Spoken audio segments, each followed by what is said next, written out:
হে রাসূল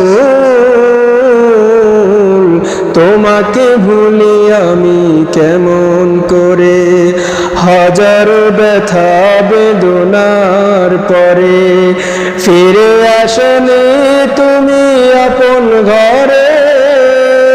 দিনের আলো তুমি সরিয়ে দিতে চলে গেলে মদিনায় মক্কা ছেড়ে। হে রাসূল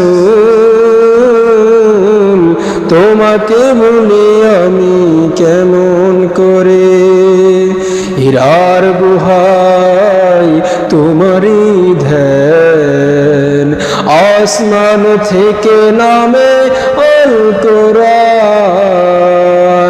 হীরার গুহায় তোমারই ধ্যান, আসমান থেকে নামে আল কোরআন।